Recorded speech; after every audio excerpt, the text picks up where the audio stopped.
भारी बारिश हुई है, कई स्थानों पर ताजा बर्फबारी भी रिकॉर्ड की गई है। एमटी ने यानी कि मेट्रोलॉजिकल डिपार्टमेंट मौसम विज्ञान केंद्र ने सुबह से ही कल शाम तक मैदानी इलाकों में भारी बारिश की भविष्यवाणी की है। पत्थर गिरने और भूस्खलन के कारण जिला मुख्यालय डोडा को जोड़ने वाली कई सड़कें बंद हो गई हैं।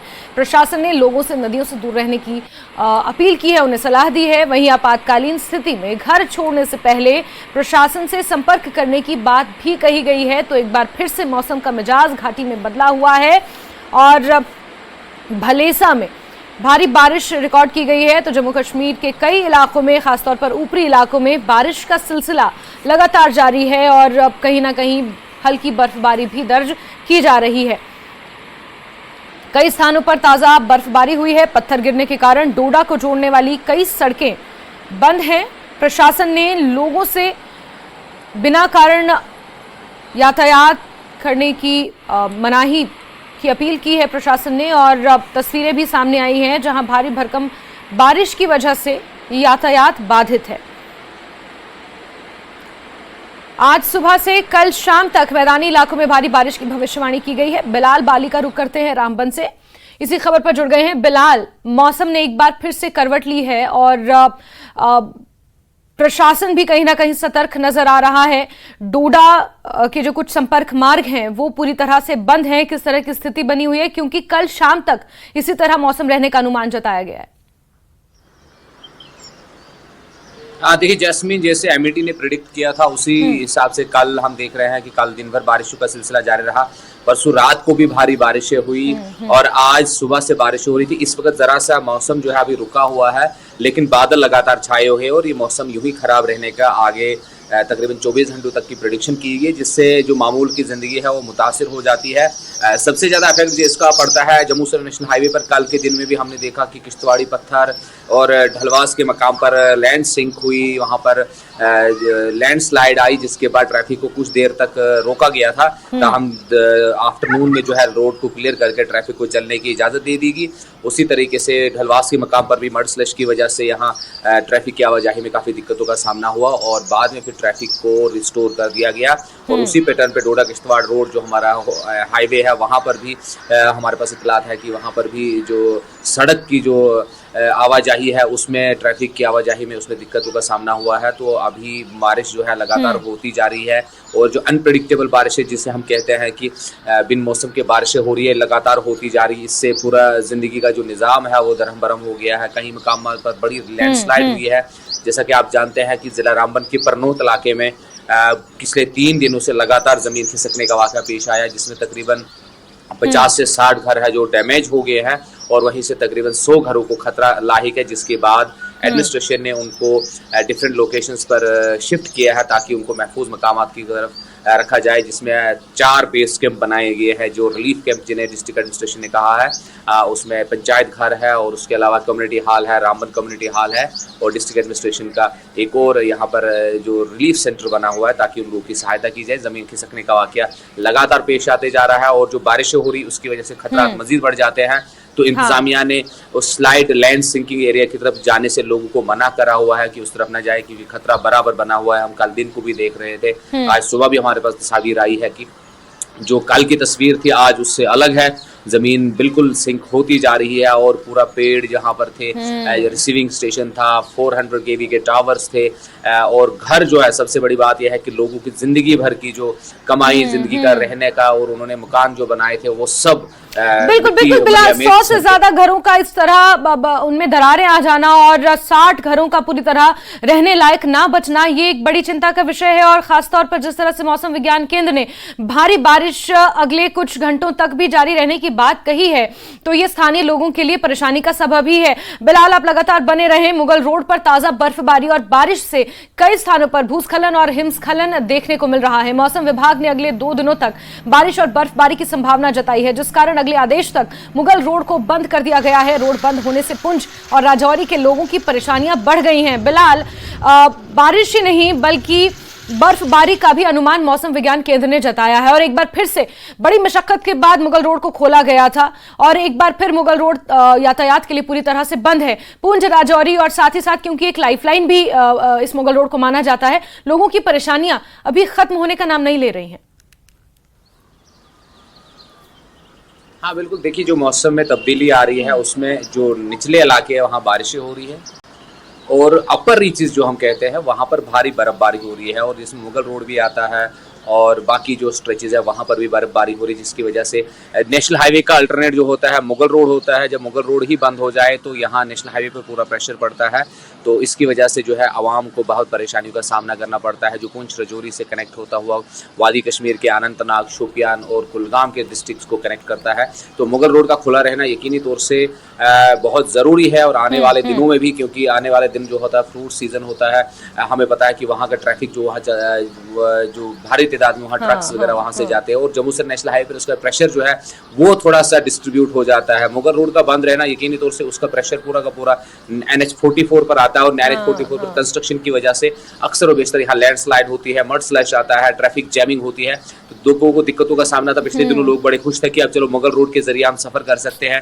अगर हाईवे ब्लॉक हो गया तो हमारे पास बैकअप है। लेकिन मौसम ने जो ही करवट बदली, जिस तरीके से बर्फबारी हुई, कल से देख रहे हैं हम कि फिर से मुगल रोड को बंद कर दिया गया है। इससे आवाम को जो परेशानियों का सामना तो है ही, अब आने वाले टाइम में भी प्रेडिक्शन की गई है कि बारिशें हो सकती है, बर्फबारी हो सकती है, तो इसलिए हम लोगों से भी गुजारिश करेंगे कि वो एहतियात करें, वो अननेसेसरी ट्रैवल ना करें और मुगल रोड का रूट तो बिल्कुल ही न ले, क्योंकि वहाँ बहुत खतरनाक है। पूरी बर्फबारी, अभी बर्फ को काट कर वहाँ सड़क बनाई गई थी, तो अभी वहाँ उस तरफ रुक न करें।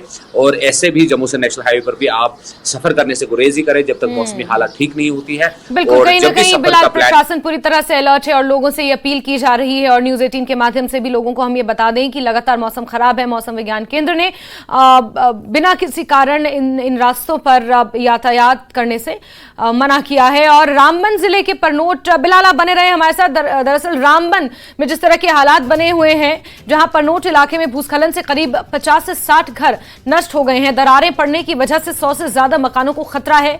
कई परिवारों ने अपने घर खाली कर दिए हैं, कुछ परिवार अपने करीबी रिश्तेदारों के घर में रहने को मजबूर हैं। जिला प्रशासन ने प्रभावित परिवारों को सुरक्षित स्थानों पर स्थानांतरित कर दिया है। जिला प्रशासन ने एक कंट्रोल रूम भी इसको लेकर कायम किया है। बिलाल, ये स्थिति जिस तरह से हमने, बिलाल अगर आप मुझे सुन रहे हैं, तो ये स्थिति लगभग उसी तरह की है जो कुछ महीने पहले हमने उत्तराखंड में देखी थी, फिर हिमाचल प्रदेश में जिस तरह से मॉनसून के दौरान जमीन धंसने की खबरें सामने आई, और अब रामबन में 100 से ज्यादा घरों का यूं धंस जाना, 440 केवी के टावर्स का पूरी तरह ध्वस्त हो जाना, ये बहुत बड़ी चिंता का विषय है। क्या कोई जियोलॉजिस्ट यहां पहुंचा? प्रशासन की तरफ से नुमाइंदे क्या यहां पर पहुंच रहे हैं? किस तरह के इंतजाम जो लोग खतरे की जद में हैं उनके लिए किए गए हैं?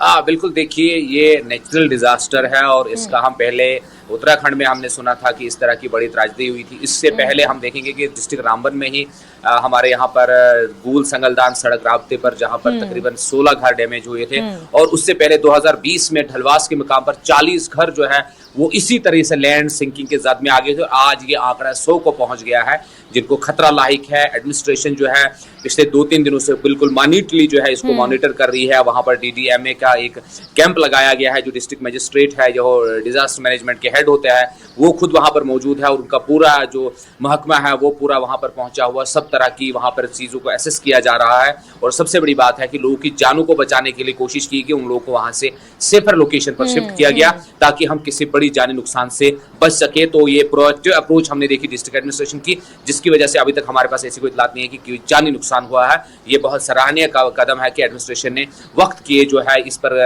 कदम उठाते हुए लोगों को वहां से वेकेट कर दिया। उन्हें मैत्रा कम्युनिटी हॉल, उसके अलावा आप देखेंगे कि पंचायत घर और स्कूल्स और डिफरेंट लोकेशंस पर जो है वहाँ शिफ्ट किया। वहाँ उनके लंगर का, खाने पीने का पूरा इंतजाम किया हुआ है। उनके लिए मेडिकल कैंप लगाया है ताकि किसी तरह की मेडिकल इमरजेंसी को भी डील किया जा सके।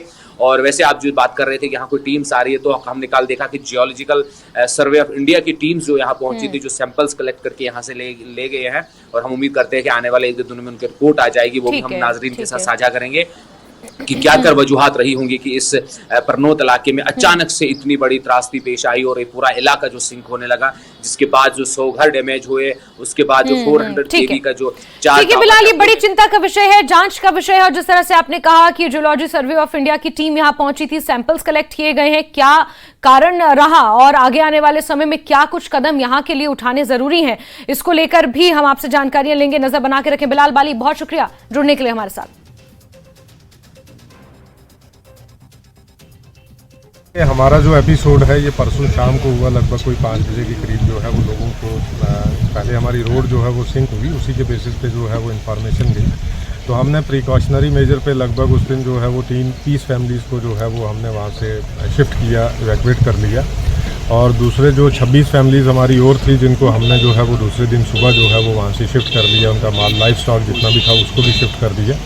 तो टोटल आज की डेट में भी हमारा जो है अभी लैंड जो है वो कंटिन्यूसली सिंक कर रही है। तो उसमें टोटल अभी तक हमारी जो है जिन फैमिलीज़ को हमने वहाँ से इवैक्यूएट करके सेफ़ प्लेसेस पे as a precautionary measure so that कि हमारी प्रिपेयर्डनेस जो डिज़ास्टर की रहती है उसके मुताबिक हमने जो है वो 100 फैमिलीज़ को हम जो है वो इवैक्यूएट करके, तो हमारे यहाँ पे 3-4 जो है वो हमारे रिलीफ कैंप हैं। एक तो यहीं पे पंचायत घर में है जो परनौत के अंदर है, दूसरा हमारा जो है मैत्रा के अंदर है, और एक जो है हमारा मेन बाज़ार के अंदर है। वो इसलिए क्योंकि आप देख ही रहे हैं कि जैसे यहाँ बारिश है ज़्यादा, तो यहाँ पे ज़्यादा इतना गवर्नमेंट की बिल्डिंग्स नहीं है जिनको हम एज अ रिलीफ कैंप बना सकें, तो इसलिए हमने शिफ्ट किया है। बट वी आर वेटिंग कि हमारा यहाँ पे टेंट का भी सिस्टम चल रहा है जिसको हम 1 वीक के लिए जो है वो चला रहे हैं। बाकी जितना भी जो फूड का है, जैसे एज़ पर जो ह्यूमन रिक्वायरमेंट है, जैसे 3 टाइम का खाना होता है, 2 टाइम की चाय होती है, प्लस जो हमारे वहाँ पे मेन है एक मेडिकल का कैंप वहाँ पे लगा हुआ है, प्लस हमारा जो सैनिटेशन की जो पूरी टीम बैठती है, हमारे नोडल अफसर हैं, अगर किसी किस्म की हमारी जो मेडिकल इमरजेंसी टीम है 24/7 काम करती है along with the team of the doctors.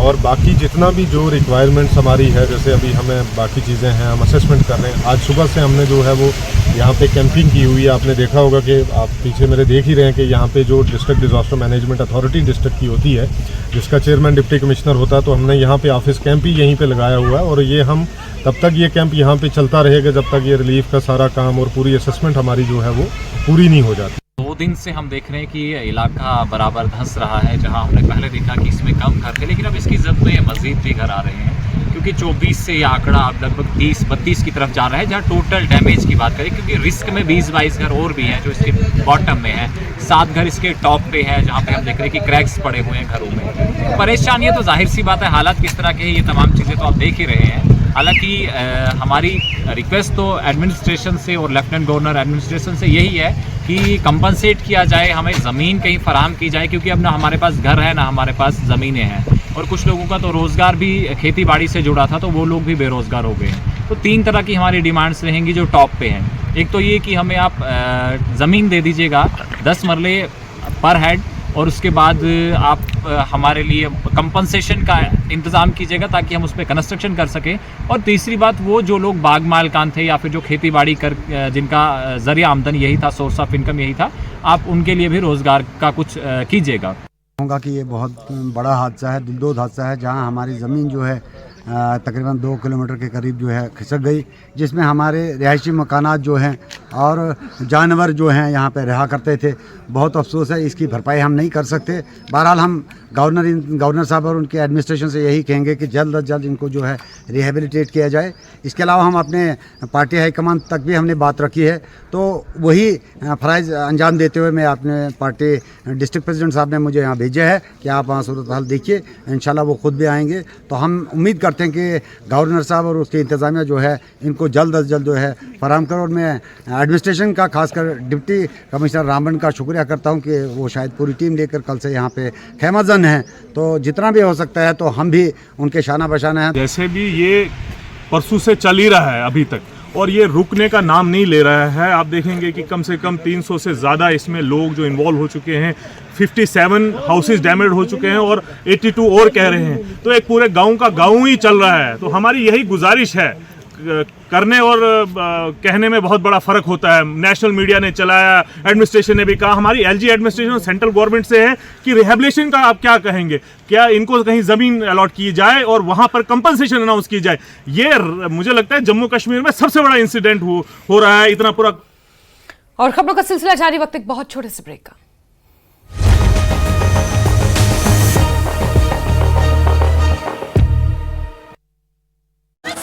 का अपमान करने वाली पार्टी बताया, पीएम मोदी की जमकर की तारीफ। कांग्रेस प्रत्याशी राकेश कालिया का गगरेट में रोड शो के दौरान किया शक्ति प्रदर्शन, कहा गगरेट की जनता भ्रष्टाचारियों को दिखाएगी बाहर का रास्ता। अनीस अहमद ने बीजेपी पर साधा निशाना, कहा बीजेपी के खिलाफ जनता में है भारी रोष, जनता बीजेपी को पटखनी देने वाली है। प्रभारी संजय ठाकुर ने किया केलांग का दौरा, संजय ठाकुर ने बागी नेताओं पर कसा तंज, कहा भावनाओं को बेचने वाले को जनता सिखाएगी सबक, बीजेपी का लाहौल स्पीति के प्रति रवैया को नकारात्मक बताया। कुल्लू में व्यापार मंडल की हुई बैठक में वार्ड समितियों का गठन किया गया। देहरा में पुलिस स्पोर्ट्स मीट का समापन कार्यक्रम का आयोजन, समारोह में एसपी शालिनी अग्निहोत्री रही मौजूद, विजेता खिलाड़ियों को बांटे गए पुरस्कार। पुंछ को कश्मीर से जोड़ने वाली ऐतिहासिक मुगल रोड पर ताजा बर्फबारी और बारिश से कई स्थानों पर भूस्खलन और हिमस्खलन, प्रशासन ने अगले आदेश तक मुगल रोड को यातायात के लिए किया बंद।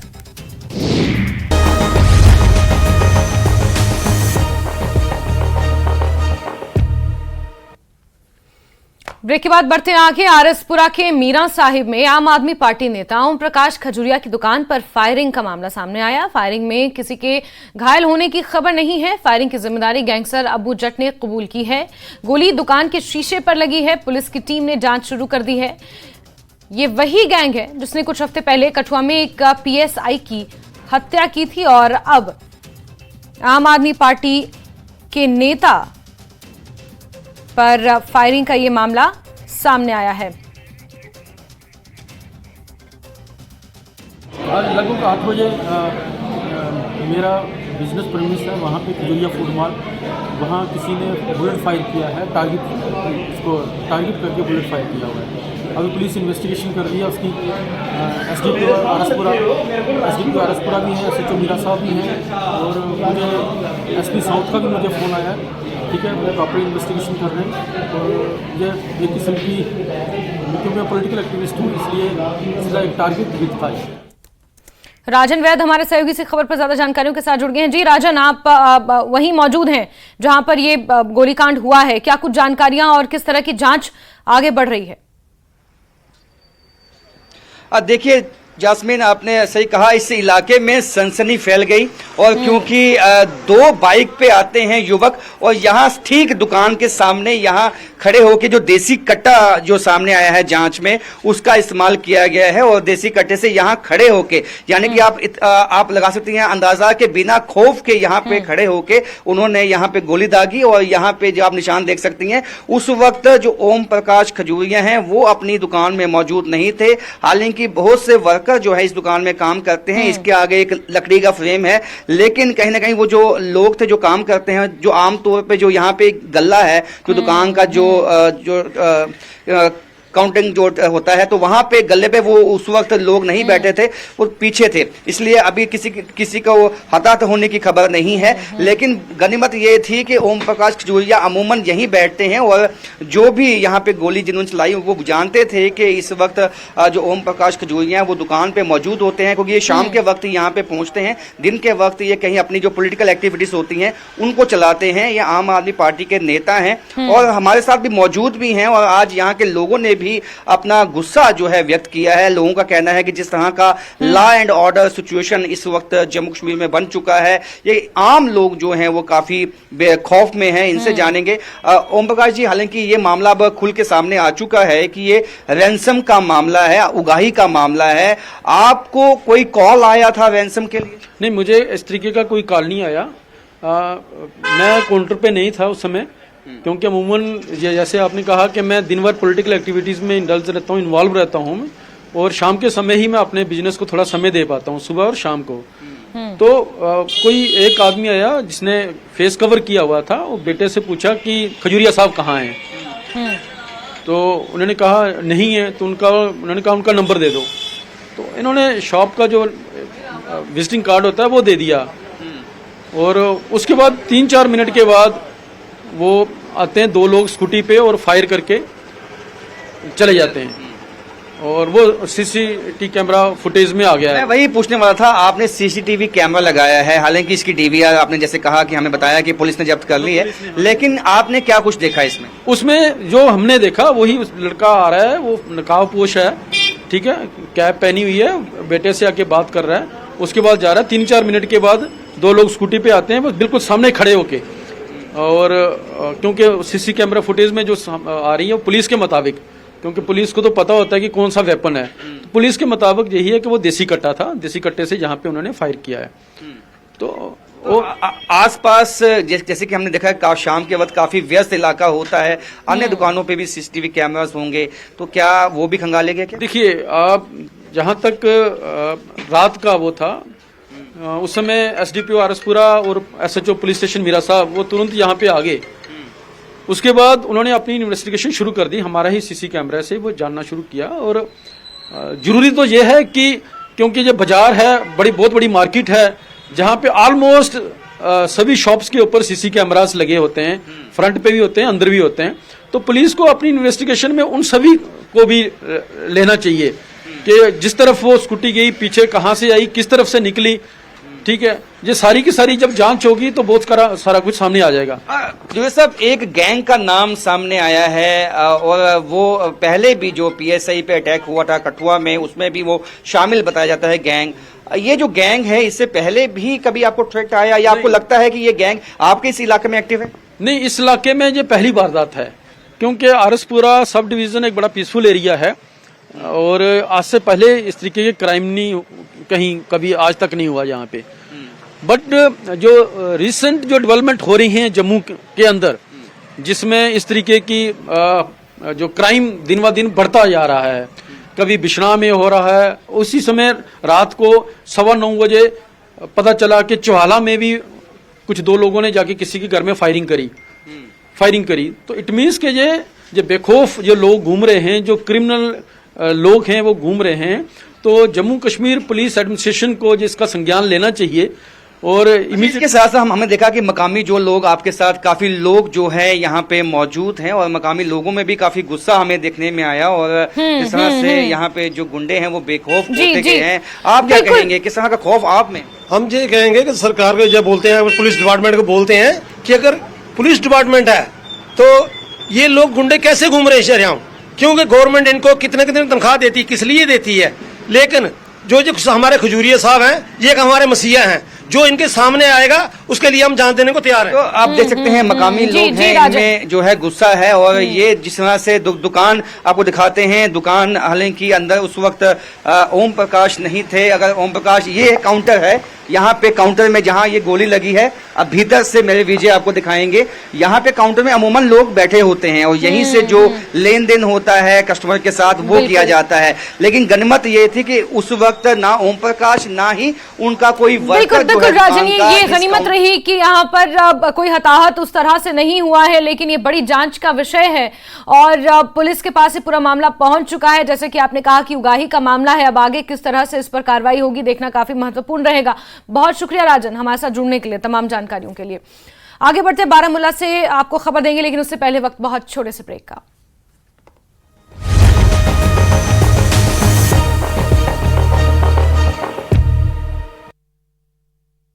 मेरे एक वोट से पीडीपी की सोनावारी में कई जगहों पर रैलियां, बारामूला सीट से फयाज मीर को सफल बनाने की लोगों से अपील। पुंछ में लोकसभा चुनाव को लेकर प्रशासन और पुलिस का एक्शन, 5 जगहों पर एसओजी की तरफ से विशेष सुरक्षा अभियान। करगिल में फयाज अहमद ने द्रास की समस्याओं पर डाला प्रकाश, फयाज अहमद ने समस्याओं को हल करने की लगाई गुहार। करगिल परिषद सचिवालय में हुई महत्वपूर्ण बैठक में आगामी लोकसभा चुनाव कवरेज को चर्चा। गांधरबल के सचिव नुसरत अली ने वन स्टॉप सेंटर का किया दौरा, बच्चों को प्रदान की जा रही है सुविधाओं का लिया जायजा।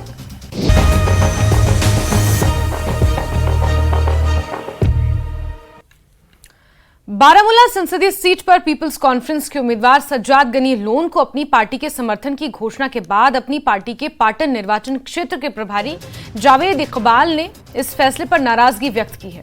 उन्होंने पाटन में एक प्रेस कॉन्फ्रेंस की, जहां उन्होंने अपनी पार्टी की घोषणा पर नाराजगी जताई और कहा कि वो इस फैसले के पक्ष में नहीं है, इसलिए वो पार्टी छोड़ रहे हैं। जावेद इकबाल जल्द ही दूसरी पार्टी में शामिल भी हो सकते हैं। मैं किसी के अगेंस्ट खड़ा नहीं हूँ, मैं अपने लोगों के साथ खड़ा हूँ। अभी दो चीज़ें अलग अलग होती हैं। मेरे लोग इस डिसीजन के साथ नहीं थे, इसलिए मैं अपने लोगों के साथ खड़ा हूँ, ना कि किसी के अगेंस्ट खड़ा हूँ। इसमें मेरे लोगों की सेटिस्फेक्शन नहीं थी, इसमें मेरे लोगों की रजामंदी नहीं थी। ये जो मैंने जब पार्टी ज्वाइन की थी वो मैंने उसी टाइम लोगों के फैसले से ली थी। आज भी मैंने जब छोड़ी है पार्टी, वो भी मैंने लोगों के फैसले के ऊपर ही ये डिसीजन लिया है। उसी जगह पे खड़ा हो जाऊंगा जहाँ पे मेरे लोग चाहेंगे, जहाँ पे मेरे लोग मशवरा देंगे, और हम बात चल रही है अपने लोगों के साथ कहाँ पे खड़े हो जाएं, और इंशाल्लाह बहुत जल्द पता चलेगा। यहाँ पे पीपल्स कॉन्फ्रेंस के जो आपके जो ओहदेदार हैं, उन्होंने पटन कॉन्स्टिट्यूंसी के लिए कुछ किया नहीं आज तक। अगर किया होता तो शायद जावेद इकबाल आज इस प्रेस कॉन्फ्रेंस में ना बैठता, और शायद जावेद इकबाल पॉलिटिक्स में ना आता, शायद जावेद इकबाल अपने जॉब को ना छोड़ता। और इस वजह से मैंने सोचा कि अगर काम हुआ होता तो मैं नहीं आता इसमें। अब अगर उस हाई कमांड की जो बात है, मैं उनके फैसले को गलत नहीं बोलूँगा, बट मैं तभी बोल रहा हूँ कि दो चीज़ें होती है। एक होता है कि किसी के अगेंस्ट खड़ा होना, एक होता है कि अपने लोगों के साथ खड़ा होना। मैं यहाँ पे अपने लोगों के साथ खड़ा हूँ, ना किसी के फैसले के अगेंस्ट खड़ा हूँ।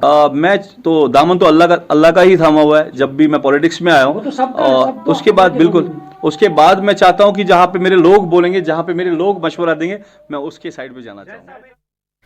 और इसी के साथ बुलेटिन में